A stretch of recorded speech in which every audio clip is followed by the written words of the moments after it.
Welcome to the 49 Yard Dash Podcast, a podcast on your San Francisco 49ers, hosted by myself, Stephen Ellis, and of course joined by my good friend and co-host, Josh LaFond.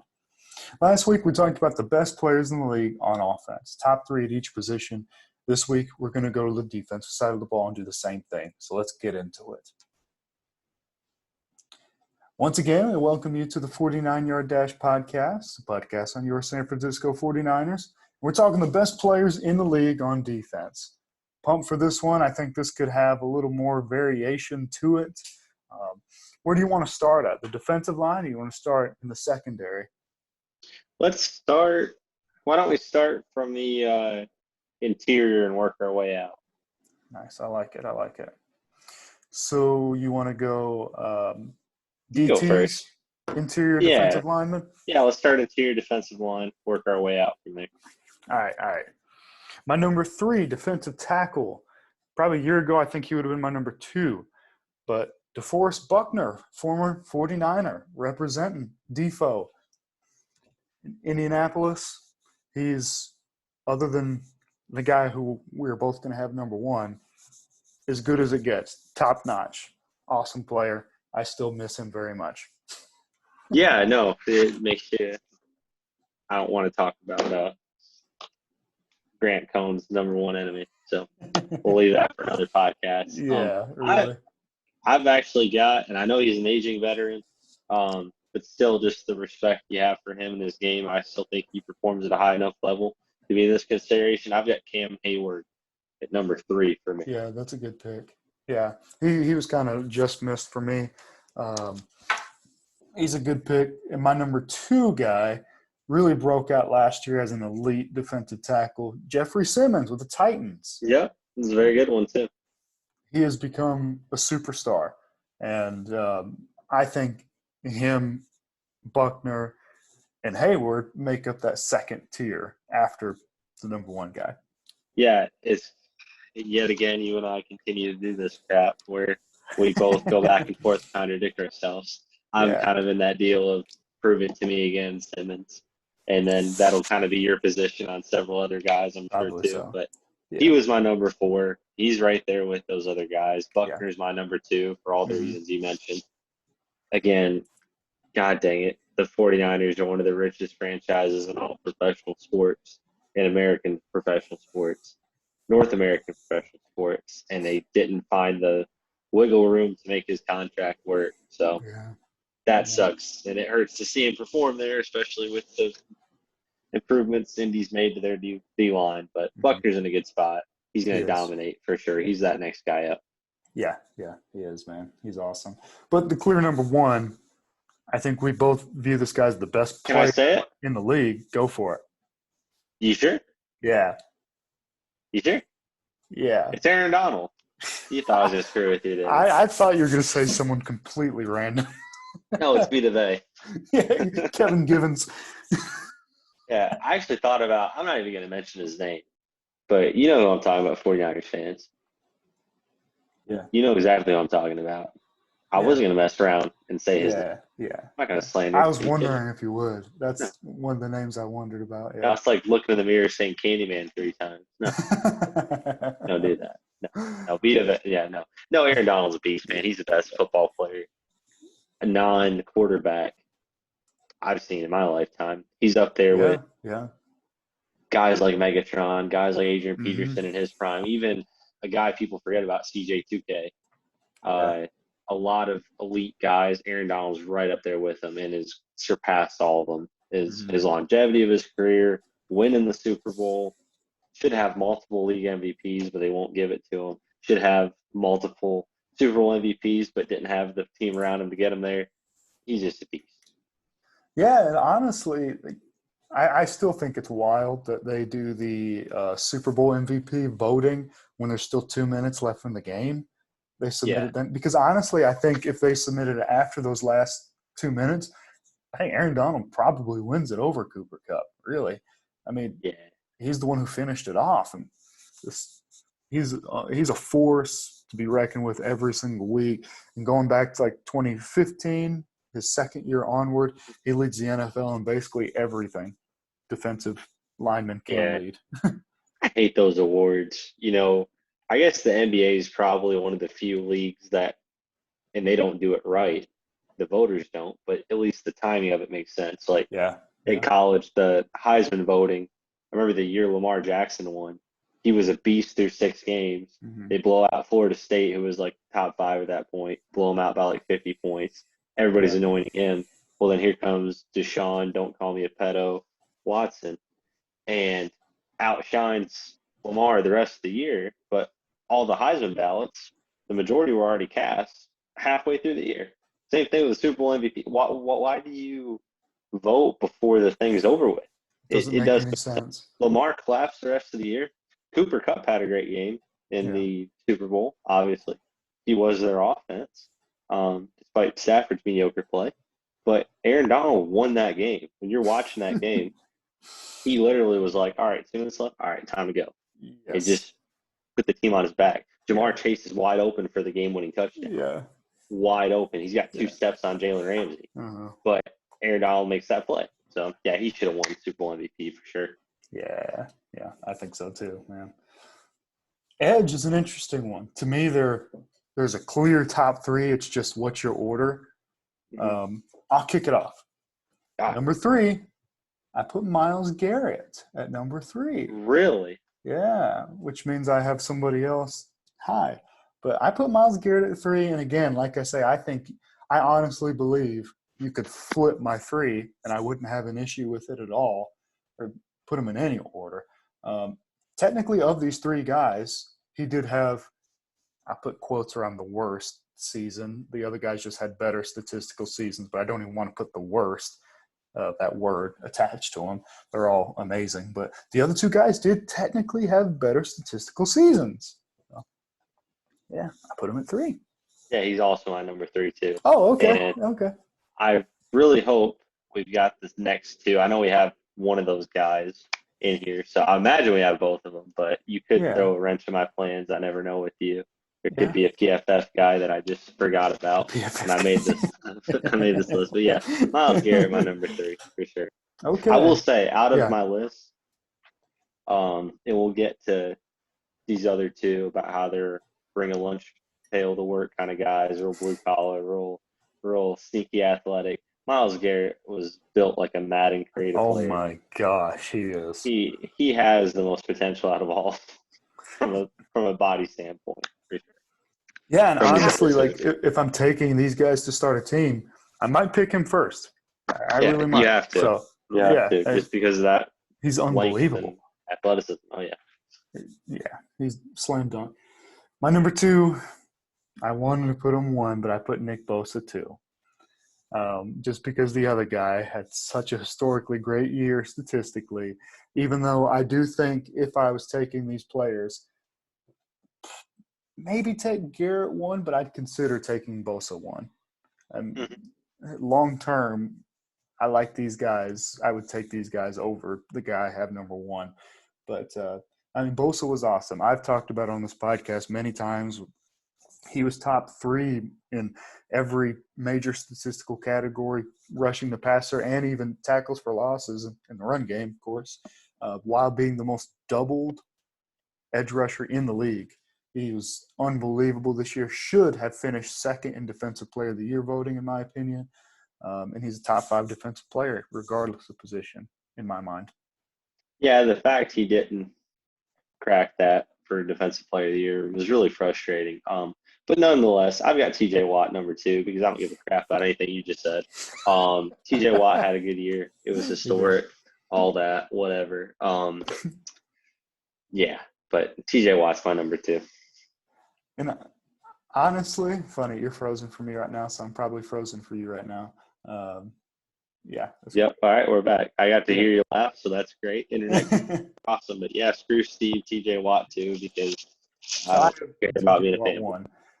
And honestly, even for this upcoming year, I think I would choose to have Bosa. Yeah. And one of probably my favorite podcasts that I listen to, other than ours, of course. No, is I've never listened to an episode of our podcast. Ever. I do listen to them before I make them public, just to make sure there's nothing crazy. But yeah. Yeah. But the Peacock and Williamson show, it's Oh, there you go. on the Thanks for Locked bringing On us back on Network. track. Yeah. Yeah. It's Brian Peacock is a 49ers fan. He hosts Locked On 49ers. Matt Williamson is a Steelers fan. And a little while ago, he actually said on the podcast, he said, don't tell Steelers fans this, but I think I would trade TJ Watt for Nick Bosa straight up right now. Mm-hmm. All three of these guys are superstars. They're the clear top tier of edge rushers. Maybe Micah Parsons, if he's Don't. I don't know. Don't. No. Like a Parsons. He's not better than any of these guys. Yeah, well, obviously, I wouldn't even throw him in the next tier within that close of conversation. I would put like Darius Leonard, put some respect on his name, and then mention Micah Parsons. Don't give me that Micah Parsons tier one. Oh, and then there's Micah. No, get that crap out of here. Hey, I think he's been overrated. So hey, I'm all for it. Yeah. These guys are all superstars. Since TJ Watt had 22.5 sacks, I decided to give him the number one slot, even though in my heart I think I'd rather have Bosa. So that's all. Yep, in my heart and in my mind, I have Bosa number one because I'm a homer and all that. But you're a real one, man. Yeah, I appreciate that. I don't know. I'll keep the profanity off of here, but yeah, Nick Bosa number one. He's a guy I love to hate and love to love. I thought he'd be a bust because he bailed on the Buckeyes. But then again, it's the Buckeyes, and I hate them even more than I hate Bosa. So, Nick's a good dude, man. Little Bear. There was Joey Bear and Nicky Bear. Yeah. And Little Bear is performing, man. TJ Watt, I wouldn't say it's lightning in a bottle. But his build, his play does seem harder to keep up at a consistent level. He is built in that traditional outside linebacker mold, which is what he played at Wisconsin. He didn't become an edge rusher until he got to the Steelers, kind of the same way Micah Parsons. He was a middle linebacker for Penn State, and it wasn't until an offseason program where he puts on 10 pounds and then gets moved to the edge for the Cowboys. Those builds are harder to withstand than your traditional defensive end, Nick Bosa, Myles Garrett. So I think their longevity, their ceilings are higher because of that. But you can't go wrong with these three. Like you said before, like we talked about last week in our quarterback rankings, our other rankings, there's several position groups in the NFL where you can swap that top three because there's a clear tier of three guys, and which hence is why we did the best three at these positions, because generally there are more groups of three than there are not. Yeah, right. Yeah. But they're all superstars. And I would say it's not often a position is this strong, because I think all three of these guys are in the top 5 of best defensive players, regardless of position, you could argue. So having maybe 3 of the 5 best in one position group is wild. Like there's a lot of talent rushing the passer from the edge. But linebacker, we're kind of thinking interior linebacker because, as we just mentioned a second ago, TJ Watt is technically an outside linebacker. God, I hate that. Because they're a 3-4 scheme instead of a 4-3 scheme, so it makes it all weird. Doesn't mean anything. I know, yeah. I guess that's why they came up with the term edge. It's like they're doing the same thing. It's just they call it a different position. But these are guys that are playing in coverage. Your Patrick Willis, NaVorro Bowman's, Luke Kuechly's, run stuffers of the world, Let me ask you this before we move into it. Absolutely. When you made your list, do you spell edge in all caps? I do, yeah. I did too, and I hate myself for that because that's just disgusting. It is stupid. It is really dumb that we do that, but we do that. It doesn't stand for anything. No, it's not an acronym. It's just a word. For instance, a homer here, Aiden Hutchinson played the edge. Yes. He's a stand-up defensive end. Yeah. He's not a pass coverage guy. David Ojabo, what do you pay? We're edge. They can't pass cover worth the crap. Neither can TJ Watt or Myles Garrett. Correct. Or Nick Bosa. It's stupid. It's because it's a 3-4 scheme instead of a traditional 4-3. Yeah. And they got to list him as a linebacker to get him on the field, and it's so stupid. They're defensive ends for crying out loud. One day we should just talk about kind of the differences of 3-4 and 4-3, and because not everybody understands like defensive end compared to outside linebacker and why I'll just say it right now. It's pretty Sure. simple. Yeah. All right. So 4-3, your first number is your defensive lineman. Your Yeah. second number is your linebacker. Mm-hmm. On a 4-3, you got 4 defensive linemen, 2 defensive ends, 2 interior defensive tackles. Mm-hmm. That's all it is. In a 3-4, you have a nose tackle like a Cam Hayward, and then you've got 2 ends, which sometimes can be like an Aaron Donald and DeForest Buckner. They're usually bigger guys. 3-4 ends. Which doesn't bigger. make any sense because they should be on the inside because you just eliminated that extra guy. So you got to have another big guy on the end. Like if you play Madden, Aaron Donald's a defensive end. That's not even remotely the case. I know, right? Of how he plays in the NFL. Yeah. But it's where he lines up because you're trying to minimize the effect of losing a guy on the interior. The reason why teams switch from a 4-3, 4 defensive linemen, to a 3-4, 3 defensive linemen is because the NFL is so pass heavy now. You don't need that extra guy to stuff the run. What you need is more guys in coverage. Hence, the 2 extra linebackers or the 1 extra linebacker, depending on your scheme. Yeah. And then you just put TJ Watt standing up. That's how he counts as a linebacker. He's doing the same thing as Nick Bosa. Here's the difference between the edge and the defensive end. Defensive end, hands in the dirt. Edge, he's standing up. They're both rushing the passer. They're both playing their run. Neither one of them dropping coverage.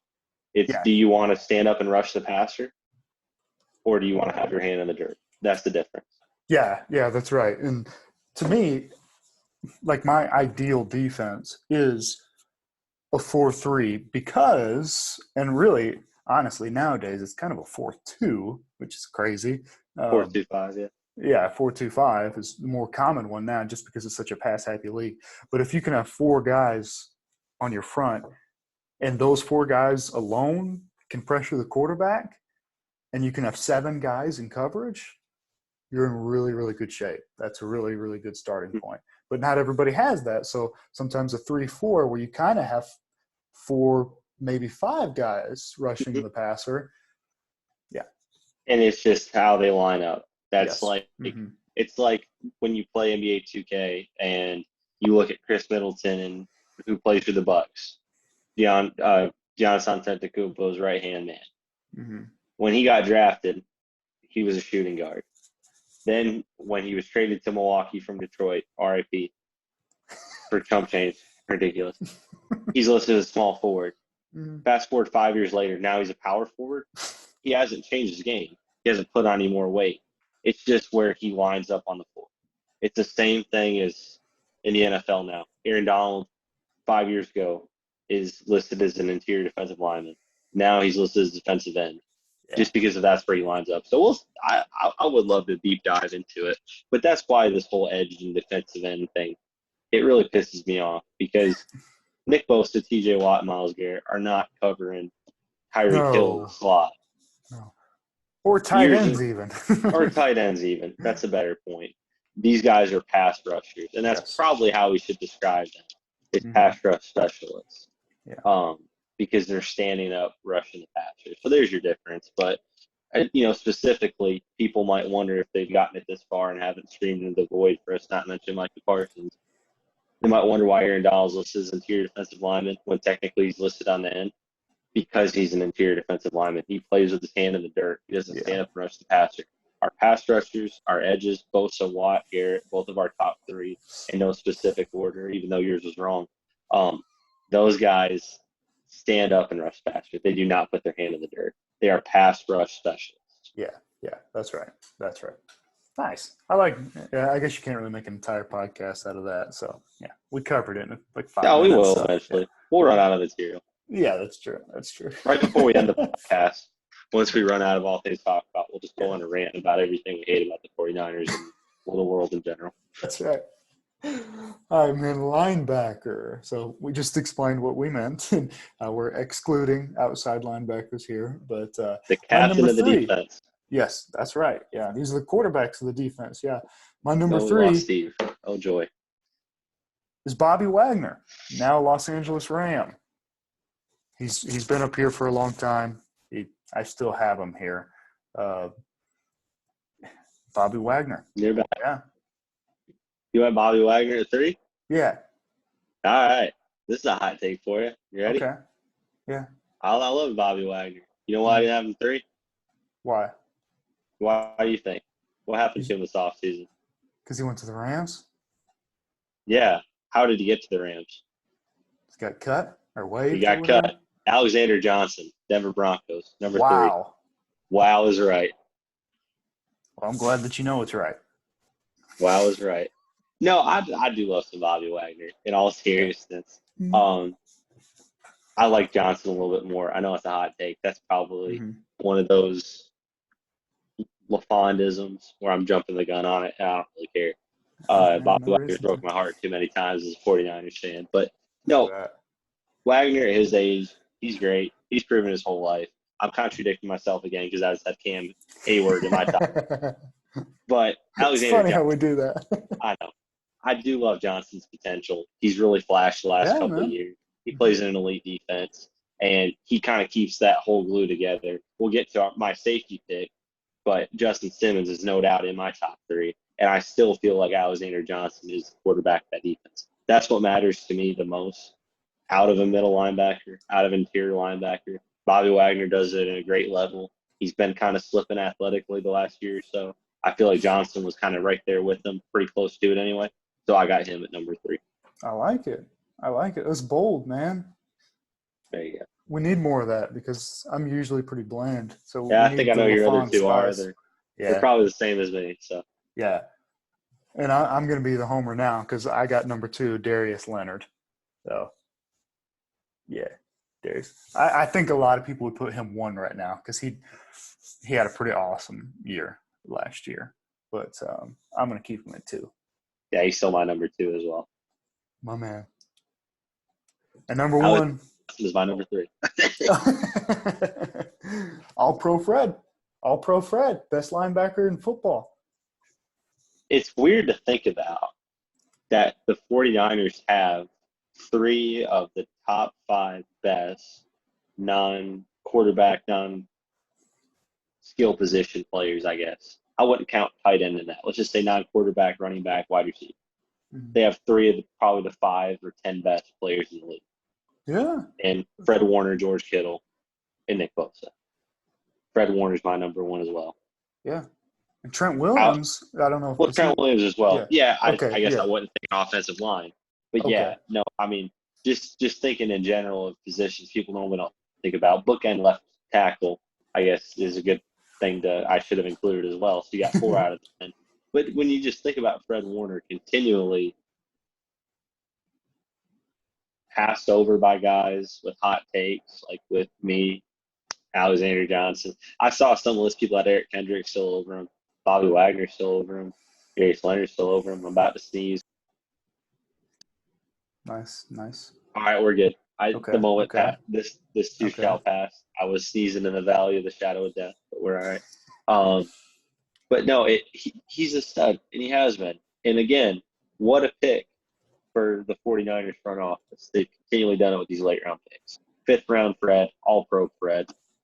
Dude is on track to be a Hall of Famer, legitimately. Yeah. Now, I once, I think it was on the Ringers NFL show podcast before the NFC Championship, because at that point, the 49ers, they went 2-0 against the Rams in the regular season. And one of the guys on there took a deep dive in how Fred Warner is such a key in beating the Rams for the 49ers with Sean McVay bases a lot of his offense around manipulating linebackers. And then they play the 49ers, and it just doesn't ever work. Mm-hmm. Like nothing they try against Fred Warner to get him to make a mistake ever works. And he's like he's in 2 places at once. He's arguably the best in the league coverage. He's up there for sure. Him and like Eric Kendricks, best linebackers in coverage straight up. And then his play recognition is just off the charts. And of course, he's athletic enough to go down the field and make tackles, no doubt about it. So he's a complete package. He's a superstar. I still believe he's the best in the game. Yeah, no, he is for real. Hey, keep rambling about Fred. I want to pull up the ranking real quick. Yeah. Tell me why you love Fred. Why I love Fred? Tell me why you love Fred. Well, the things I mentioned already, how you can't fool the guy. He is super smart. And in McVay's thing is a perfect example where schemes are made to try to confuse linebackers, put them in difficult situations. It's just not Conflict. difficult for Fred Warner. Put him in. That's the word I was trying to think I of. love conflict. Yeah, when they Fun try to word for put football. Fred Warner in conflict, he doesn't care about conflict. He figures it out. He's a leader on defense. He's really high energy. He's good at everything. I love Fred Warner. Yeah. In regards to conflict, Fred says they ended the draft after Vietnam. I ain't going to war. You can't get me. No. So my point in getting you to stall, I knew I saw this earlier. Do you know who the number 3 ranked linebacker was on PFF? Number 3? Top 3 linebacker.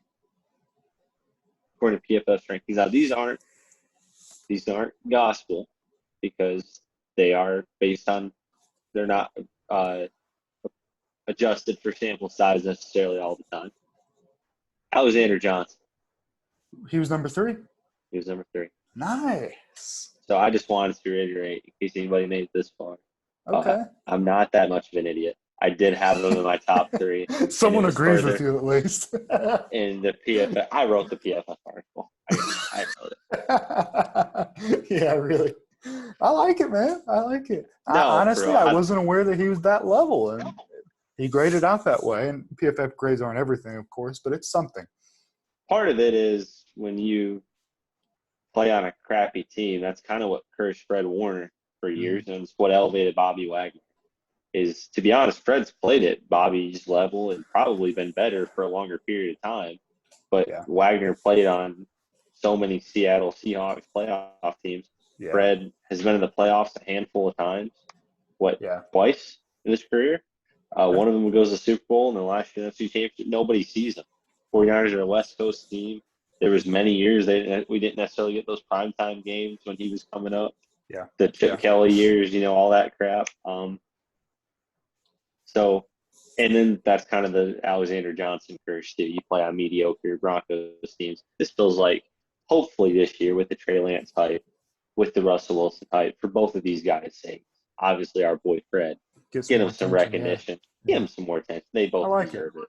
Obviously, Fred too. More than. Sweet, man. Yeah. Alexander Johnson. Learn something new every day. I didn't know he was elite. Well, he's elite, baby. He's top 3. in my heart. That's right.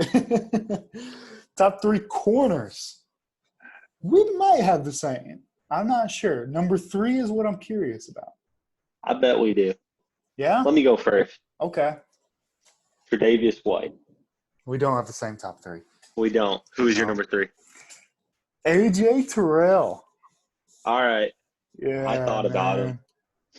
I know it's only the 1 year wonder thing, but I mean it's only his second year though. So yeah. And he's he might be the best young corner in the league. I think Surtain is going to challenge him for that very soon here, if not this upcoming year. But man, he was a superstar last year. He might have been PFF's top graded corner this year. Him or Ramsey, but I think he was top 2.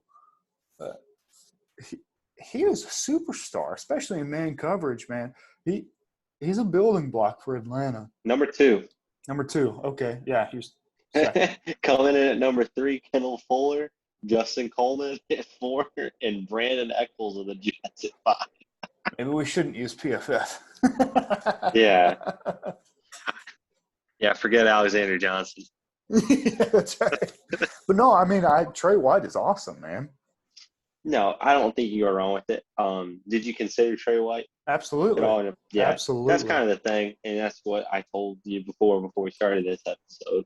That was what we would do. Is I would do one, and you would do one, and here we go. AJ Terrell, I feel like kind of like T.J. Watt last year. Yeah, that's all right. I feel like T.J. Watt last year. I needed another year to prove it. He's obviously going to do it this year, unless barring injuries. But just look at the way Tre'Davious White played, even against the Chiefs, man. I know it was a shootout, but he played great in the playoffs. He played great all year. I feel like he's really cemented himself. And for me, what I look at in a corner is versatility more than anything. And you can line him up at nickel, out wide, either position. He can play anything on the defense. But AJ Terrell as well. He would be right there, probably a little bit lower than White for me, but he'd be in contention for that next group for sure. Yeah, no, Tre'Davious White does have – a lot of these guys can play in the slot and the outside if needed, but he's one of the few that's like truly elite at both. Yeah. And that is really, really valuable for sure. My number 2, it's my defensive version of David Bakhtiari, Green Bay guy who didn't play portions of last year, Jair Alexander. When this guy plays, he's an absolute superstar. I mean, he caught an interception from Jimmy Garoppolo this year, which isn't that hard, I guess. But I'll raise my hand. He's mine as well, but he's your boy, so you speak on him for both of us.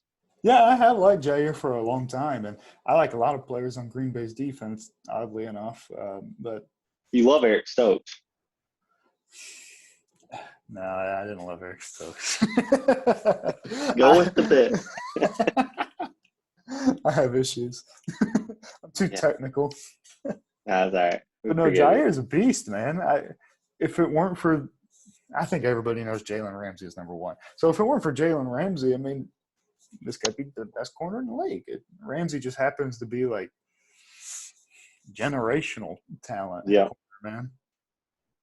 Yeah, we're watching modern day Deion Sanders at 1, and That's unfortunately for Jair, he's just second fiddle. But yeah. There's a reason the Packers traded Devontae Adams, no matter what the whole deal was.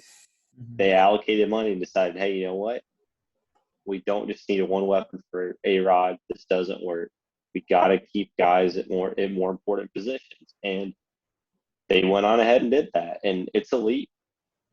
Jair's had injury problems throughout his career, but when he's playing, man, he arguably challenges Jalen for the top spot from a cover, from not versatility, from a cover corner standpoint. Yeah, as an outside backer, love him. Yeah, he's a stud, man, and of course, so is Ramsey. He's probably the best man corner. Jair Alexander might be a little bit better of his own corner, actually, but Ramsey is both super versatile. Yeah. They're both very versatile. Ramsey he's a really, really special player. Yeah, I agree. It's amazing that the Rams have this guy and Aaron Donald. They're a stars and scrub roster, but man, their stars are stars. If you count edge and interior defensive lineman, Aaron Donald's the best one in probably the last 15, 20 years. Yeah. You count corners, slots, and safeties. Mm-hmm. Jalen Ramsey's probably the best in the last 10 to 15 years. Yeah. If, going up against Darrelle Revis, that's probably his only competition. That's what I was thinking. Yeah. Yeah. It's like you want Ramsey Island or Revis Island. Yeah. For real. He's a superstar, man.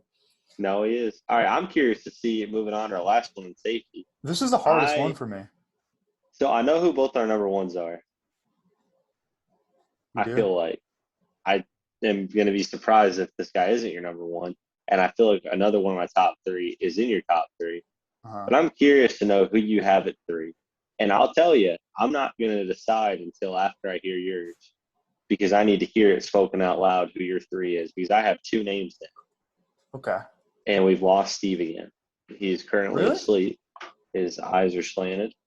And refrain from speaking further. It actually all looked normal for me. That's weird. Hey.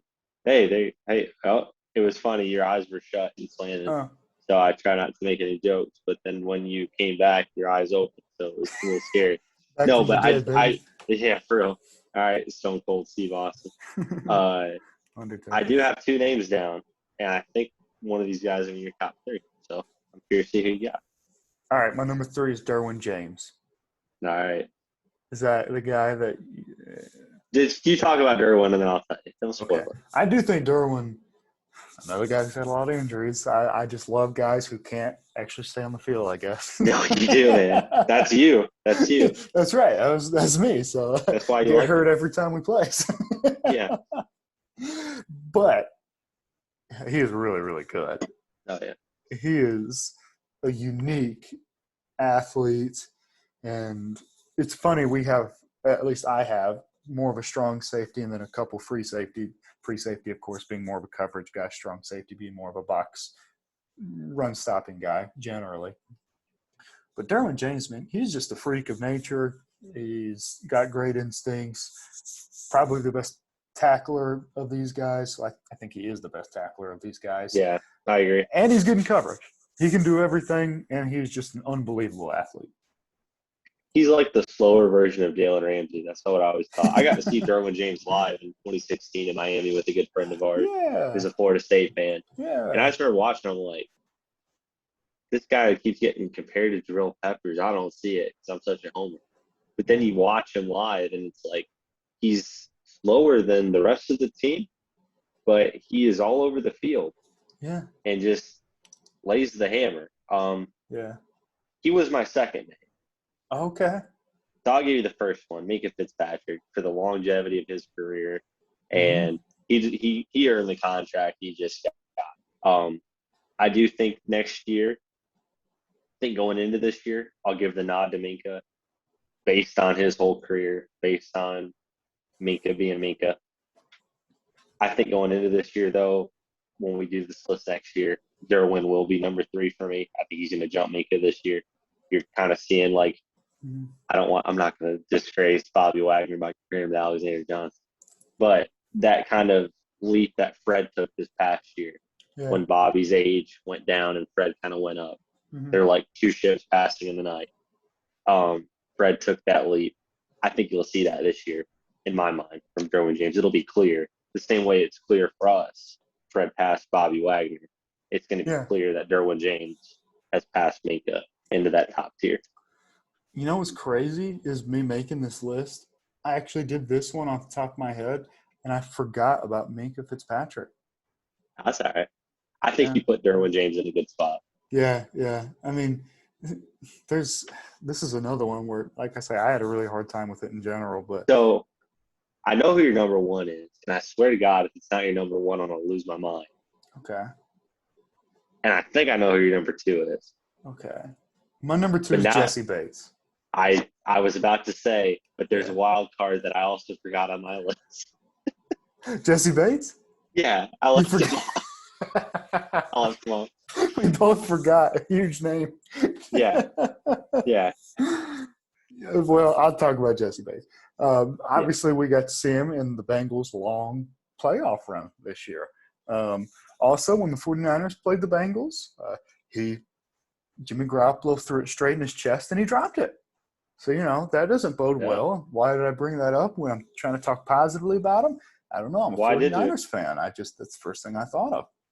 But no, he might be the best coverage guy here, just straight up covering his own, flying around the field, playing the ball.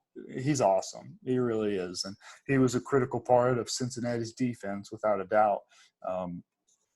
He's an awesome free safety. Yeah, so he and Micah Hyde are my 2 favorite safeties in the league right now. Yeah. I'm a big Micah Hyde fan. Yes. You just can't. I mean, with a name like Micah Hyde, you can run, but you can't hide. The jokes write themselves. I actually think, and this is a hot take, it's not as hot as and steaming as Alexander Johnson. I actually think my number 2 might even be better in coverage from a zone perspective than Jesse Bates. I do like Jesse Bates' versatility more than this guy. But I've got Marcus Williams at number 2. Is a better coverage guy in the zone. I like him a ton on the back end as being a pass protector. I also like him more in the run game as well, being a run supporter and a thumper. So I like that a little bit more than Bates being in that. Dude, Marcus Williams and Kyle Hamilton is going to be pretty awesome for a long time. Oh, it is. It is. And you and I forgot that they freaking got Marcus Williams, the Ravens. Yeah. It's crazy to think how awesome that defense is going to be, whether they keep Marcus Peters or not. They've got an Austin back end. They got Lindy. They've got, what's his face from Minnesota, the big right tackle project. Falele. Daniel Falele. Yeah. And they're just loaded. Great time to be a Ravens fan. But, yeah, I've got Marcus Williams number 2 just because I think he's probably a little bit more complete version of Jesse Bates. You and I went back and forth on this over the last year or so, but he's my number 2. Nice. I like it. And my number one is Justin Simmons. Me Is that who too. you Speak on him. expected? Yep, Okay. that's your Yeah. boy. Speak on him. This guy is for real. Like when you say versatile, he is technically listed as a free safety, but he's awesome in coverage. He can do everything that Jesse Bates can do in coverage, but he's a little bit bigger framed and I think Yep. stronger, so he can help out in the run game a little bit better.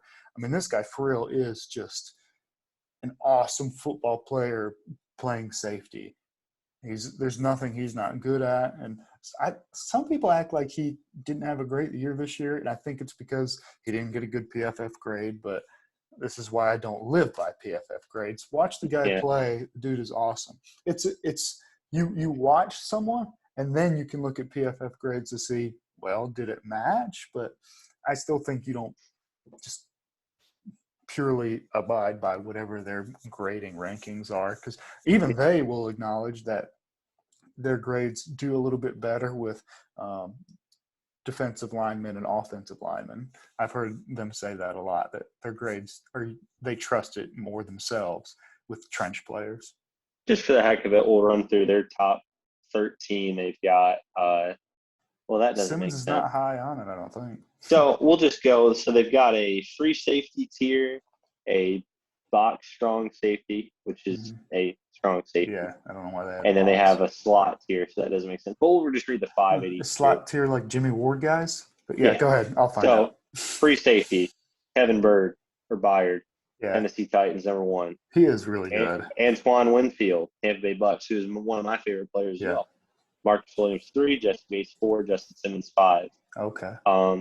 Rounding out the bottom of that list, Mika comes in at 8, Devin McCourty at 10, and Trayvon Moehrig, the second-year player of the Las Vegas Raiders, out of TCU, rookie actually, at number 13. Their strong safety, Budda Baker, 1, Jordan Whitehead, 2, Jamal Adams, 3, Adrian Phillips, 4, Von Bell, 5, and then moving over to their slot tier, Derwin James, 1, Tyrann Mathieu, 2, Jimmy Ward, 3, Jeremy Chin, 4, Darnell Savage, 5. So I like having Jimmy Ward at 3. Okay. Good job. Oh, here we go. They have an all-around tier. Oh. Adrian Amos. Yeah. Packers, awesome. Harrison Smith, Vikings, Micah Hyde, Bills, Jordan Poyer, Bills, John Johnson, the third of the Cleveland Browns at 5. So, like you said, you cannot live and die off of PFF. Yeah. Alexander Johnson, I'm going to keep circling back to it. To me, is a top 5 linebacker. I know some disagree. I like what he showed the last year or so. I do like him as a captain of that defense. But PFF having him at number 3 over the guys we mentioned, our linebacker rankings, is absurd. The fact that Kevin Byard comes in as a better coverage safety than Marcus Williams and Jesse Bates is insane. Yeah. Marcus Williams and Jesse Bates was one of them was going to be number 2 for me. Yeah. And the other was going to be an honorable mention. Those guys are pretty even field. Then Justin Simmons being a step behind them is insane. Yeah, really. So, it's a good reference point, but you cannot use it as gospel. Exactly. That's right. But man, there are a lot of really, really good safeties in the league. I mean, there are a lot of names that I thought of, except Minkah Fitzpatrick, apparently. Forgot about Jesse Bates too. It's all right. Yeah. No, there's so many good players at the safety position, and honestly, I agree that there are a bunch of different styles now. The all-around one is kind of weird to me, but at least the other 3, it's true. There are at least 3 types of safeties nowadays, for real. No, and when you think about it, I feel like safety's the most wide open group we have of any of the positions we talked about last week and this week. Quarterback, running back, wide receiver, even. I feel like there's a strong group at running back. There's a clear top 3. Yeah. And then, for me, Christian McCaffrey's an honorable mention. Quarterback, I feel like it's Josh Allen, Patrick Mahomes, Aaron Rodgers, and Tom Brady right there with them. Tom Brady's 5 years younger. He's right in there with him. When it comes to safety, this is literally the most wide open group.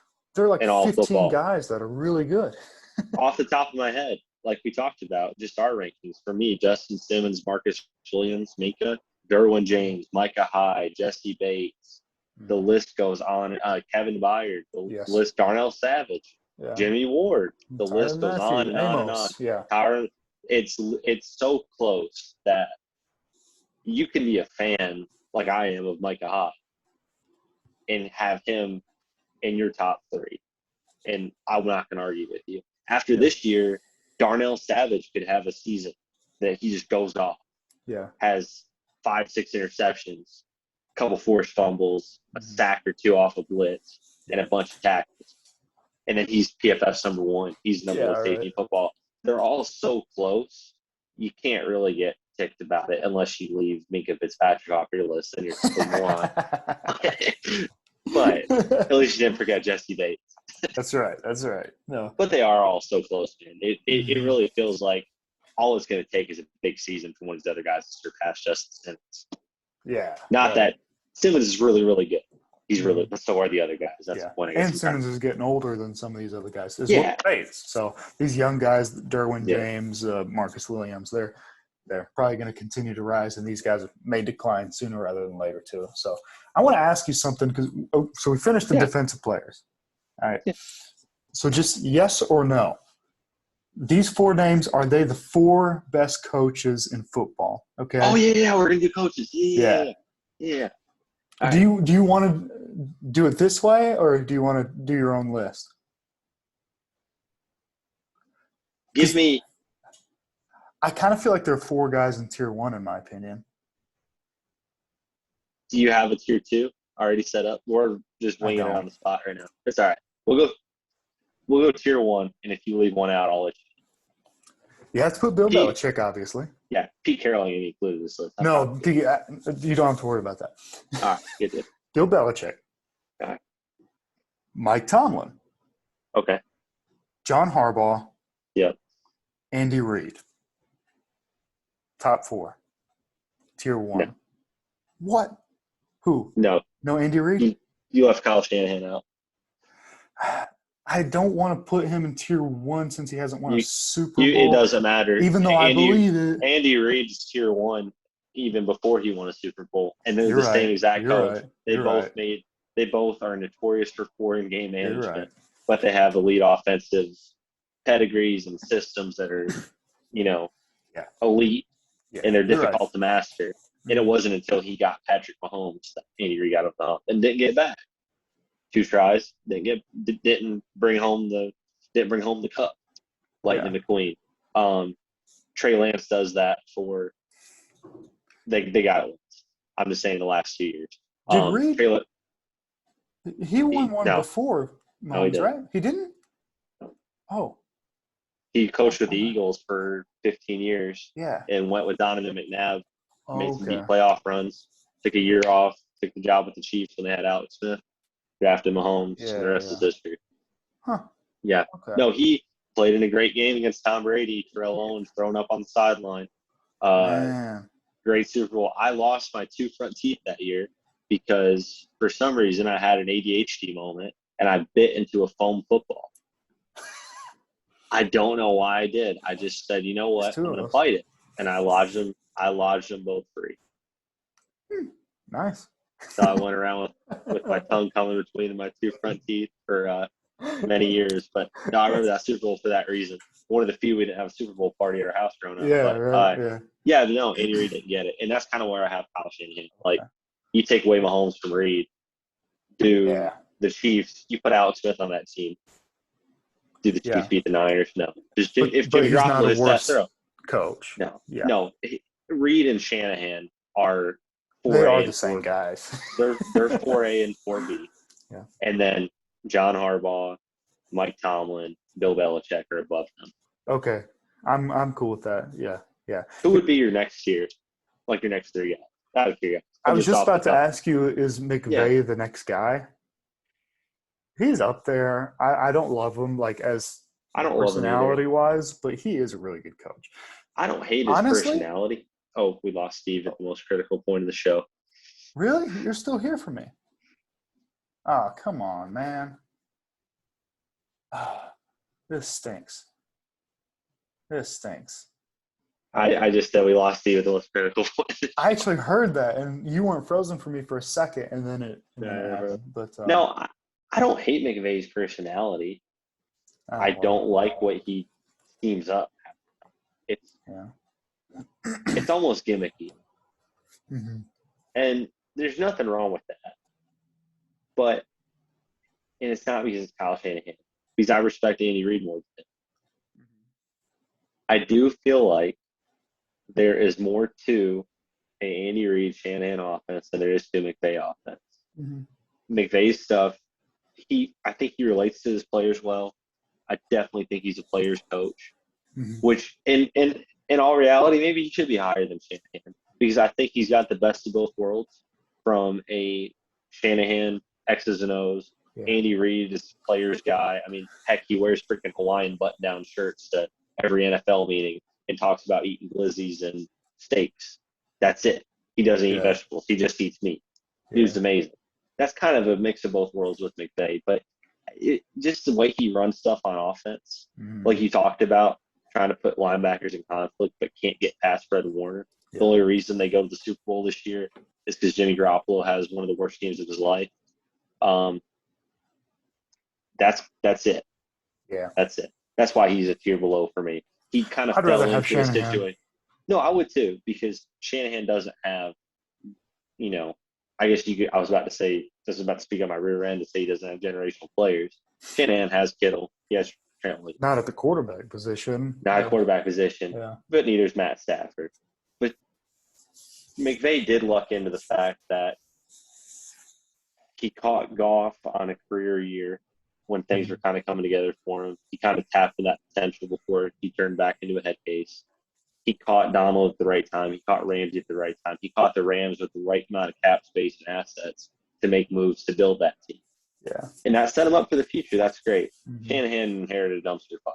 Yeah, that's very true. It does irritate me when they just compare records, career records. Shanahan kicks his butt almost every time up until the NFC Championship. We think that McVay coaching the 2017 Niners is winning games? No. Obviously For me, I guess I would have McVay in his own tier after our five guys. In order for me, I think you still got to go Belichick, although I might change that after this year.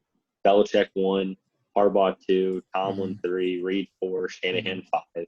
Yeah. Then there's a small gap, McVay, and then there's a bigger gap, and then there's like a Mike Vrabel. I was going to mention Vrabel, Yeah.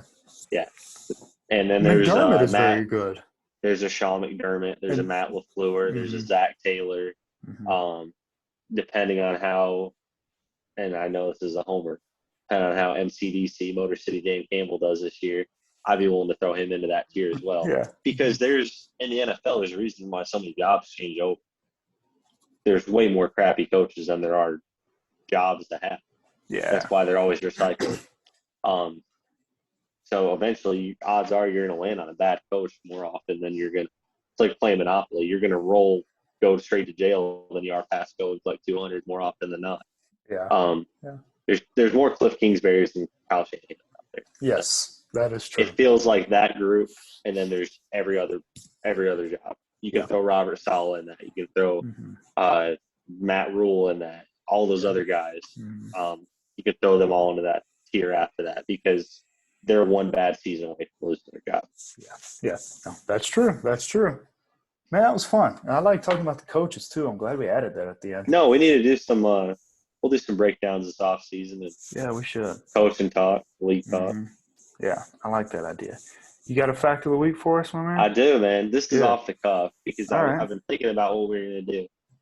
But this fact kind of reminded me of it. It takes 8 minutes and 19 seconds for light to travel from the sun to Earth.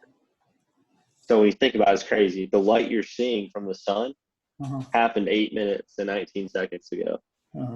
The furthest known galaxy that the Hubble telescope, which is an orbit of the Earth, captured is 146 billion light years away. So that's one speed of light a year. Wow. There's a video I watched, a guy by the name of Brian Cox. He's a British philosopher. He's on Pardon My Take sports podcast. The light that telescope is receiving from those galaxies, that star that you're seeing, this is crazy to think about. It started before the Earth was created. Whoa. It was created so long ago that when the light shone from it, that's how it's crazy to think about how it works. And I'm doing a crappy job of explaining it. No, I But understand it. that's how far away it is.